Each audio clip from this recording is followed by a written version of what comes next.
Hello, everyone. I'm Ben Stemrick, and welcome to the follow-up question. Allentown is the third largest city in the fifth biggest state, and we are here to break down what's going on at city council meetings. Now, last night, June 8th, council held the second special meeting regarding the city's American Rescue Plan funding, which totaled around $57 million. The meeting focused on housing and the houseless community, but that wasn't the only thing discussed at the special meeting. Godshall, the executive director of Community Action Lehigh Valley, addressed council about putting a youth center in Allentown. Now, this is not the first time that Godshall has talked to council about this, and she says she understands the organization hasn't broken ground yet, like some other projects, referring to the Da Vinci Center and the Iron Pigs, who last week Mayor Matt Turk requested council hold a special meeting regarding $1.5 million of ARPA funding for each.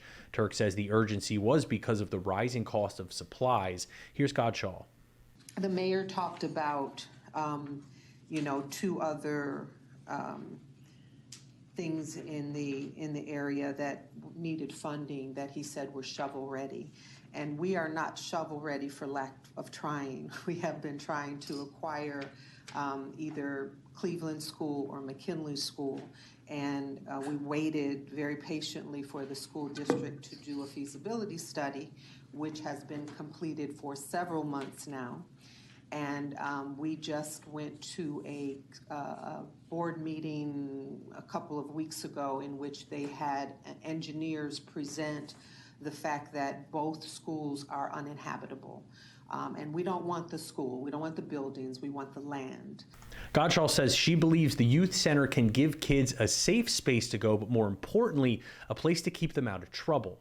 The things that we want in our particular youth center, sports facilities for soccer and football, for basketball and volleyball, classrooms for homework mentoring, and we plan to do a very strict, if you don't have your homework done, you cannot use the facilities. We want there to be a recording studio for students to create and record their own music, trade workshops to introduce students to a variety of vocational trades, theater space, studio space for dance, and that includes many genres: ballet, jazz, hip hop, a technology space for video and multimedia projects, a student lounge with games and snacks, and a community space for satellite offices for other nonprofits and agencies who would like to utilize the space. The main topic of the night was housing and the unsheltered community. Now, after the meeting, I had a chance to talk with Marc Rittle, executive director of New Bethany Ministries, a nonprofit that serves the Lehigh Valley and helps over 9,000 people a year with things like food support, wellness programs, and transitional and permanent affordable housing. Take a look. Hey, Marc, welcome to the follow-up question. Thank you for joining us. We really do appreciate your time. Now, you were able to tune into the City Council special meeting regarding the ARPA funding and how it's going to be used for affordable housing and the houseless community. Why don't we just start with you telling us a little bit about who you and New Bethany Ministries are and what it is that you heard during the meeting? Yeah, and I have been New Bethany Ministries. I'm the executive director of New Bethany Ministries, and we are located.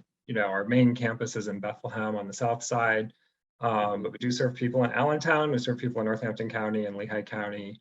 We have a facility in Copley, which is Lehigh County. So I've certainly been following the Allentown City, and at certain points in time have been a speaker at some of the Allentown City Council meetings about the issue of homelessness, or as you say, houselessness. And so I care very deeply about this issue. I think that homelessness needs to be the #1 priority for how ARPA funds are spent. And I think this because I think that there is the need for a one-time injection, if you will, into the system. So if that's a capital injection, or if it's kind of a one-time programming boost to be able to move into motion specific programs that then can be carried for a longer period of time by local organizations, then maybe it's that. And I really enjoyed the meeting, actually. I appreciated the content that was shared, in particular, the information about supported housing. What is supportive housing for those who don't know? So supportive housing follows the Housing First model. And this is where you're not just getting someone into a home, but you're providing social services while they're in that home. So if you think about transitional housing, and there are transitional shelters, New Bethany has a transitional shelter on the south side of Bethlehem. Community Action has a transitional shelter, 6th Street Shelter, that's in Allentown. And this is where you stay on site with the organization, work with social workers until you are able to live stably on your own. And then those workers help find you a housing solution.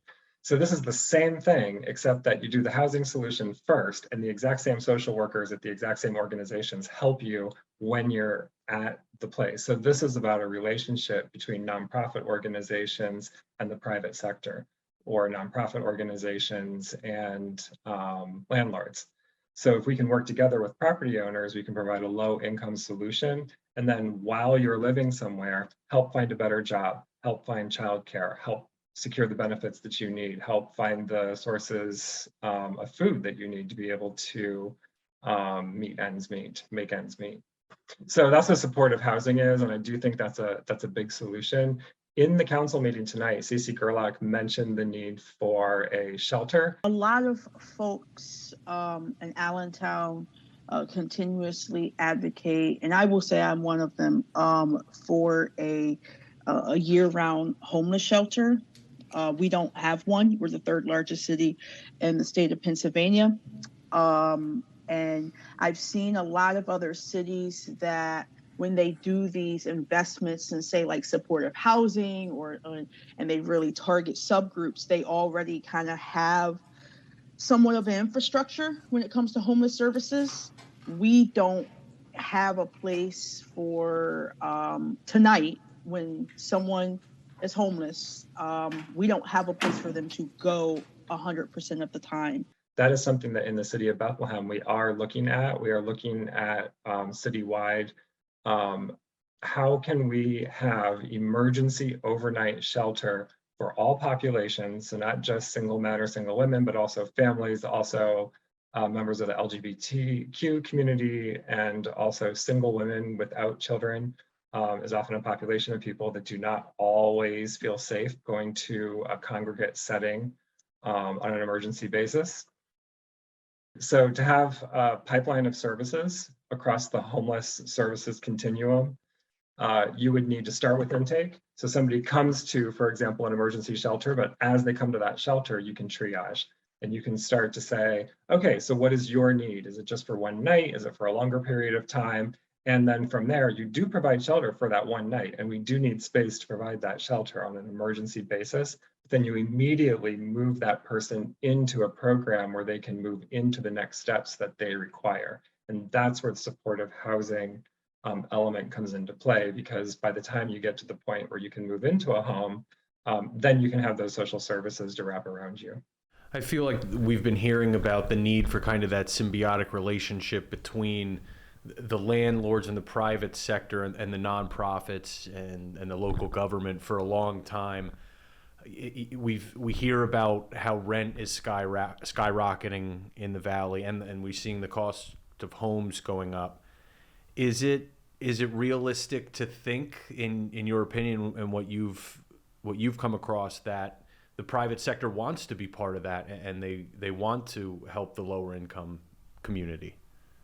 In my experience, the landlords that I've spoken with want the families that they house to be stable. Like, nobody wants families to fall apart, right? So I have frequently talked with landlords who say, look, I'm also trying to, run a business here, but at the same time, I want to ensure that the families that are housing, in my properties are safe over time. And if they're with me or if they're not with me, I want to make sure that they don't become homeless or they don't become, a danger in any way. So I do think that really, generally, people in the community have their heart in the right place. That includes property owners, that includes landlords. The private sector, obviously, we're here to make money, so there is that as well. But I think there's a way to do both. And I think some of the solutions provided tonight at the council meeting could provide a pathway towards that. During the recent election, we heard a lot about tiny homes. Is that a realistic thing? Is that a potential answer? So Yes, if you can also blend whatever housing structure you're building. I think ADUs is the term that's being used now. I'm trying to think of what that's called. ADU stands for something. So um, I'm going to try and figure out how to say ADU from now on instead of tiny homes. But my answer to you once again is yes, you could do a built solution where you have creative constructs of homes. Tiny homes might be one. There have been different pallet shelters that have been sort of floated as ideas. You could also do this one project out of Lehigh University called Alley Homes. I'm less concerned about what the home looks like, and I am more concerned about how you are concentrating or not concentrating the people who are homeless. So if you're building a community all in one place of the same type of shelter for the same population of people, that doesn't help a community thrive. What you instead need is to have mixed income communities. So that would mean that if, say that you do tiny homes, just don't do them all in the same place. Do some on this property here, some on this property over here, and kind of stretch out the development throughout a neighborhood or throughout a city. So often I feel like we see addiction and houselessness coming together, and one maybe leading to the other.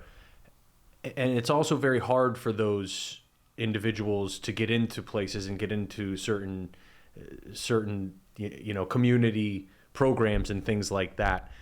How do we bridge that gap? So when you think about an emergency shelter, you sort of think about some old world where it's one building and everybody's coming into the same room almost and staying together. That is absolutely not how emergency shelter should look. You need to have safe space for different populations. So if it's a person suffering from addiction and they need those services, there should be a way to house someone indoors on an emergency basis and then link them to those services that they need.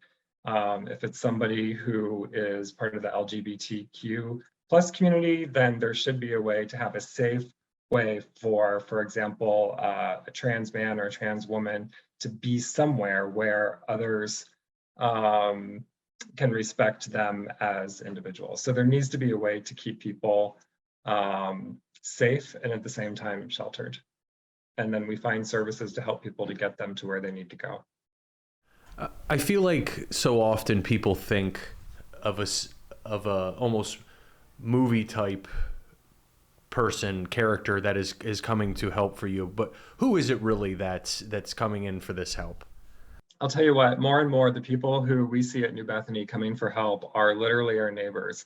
Our finance director caught a person that she went to high school with on the sidewalk the other day and just sort of started catching up. How you doing? How are things? And just talking to each other. And then sort of like, oh, what are you doing in this part of town? These days, what brings you to Bethlehem? And the answer was, well, actually, I'm here to use your rental assistance office because I applied for assistance and then the story is I lost my job and then, fell behind on my rent and I'm about to be evicted. I'm really hoping that doesn't happen. And there have been more than one instance where that has happened. I have seen former people that I have worked with, even from years and years ago, and just sort of like, oh, nice to see you, what's going on? Well, I'm using your services now. And so we have seen people who are literally our neighbors requiring services. And that's not something that we've always seen in the past. So no, the stereotypical like homeless person, again, like the stereotypes from the 70s and 80s still run strong, and that was 40 years ago. So it really is, everybody needs help and we're all part of the same community. That's going to do it for this episode of The Follow-Up Question. To watch the meeting in its entirety, you could check out the city website, which is in the description. The meeting was 1 hour and 10 minutes long, but don't worry, I sit through them so you do not have to. Thanks for watching. I'm Ben Stemrick, and we'll see you next week when City Council gets back to regular business.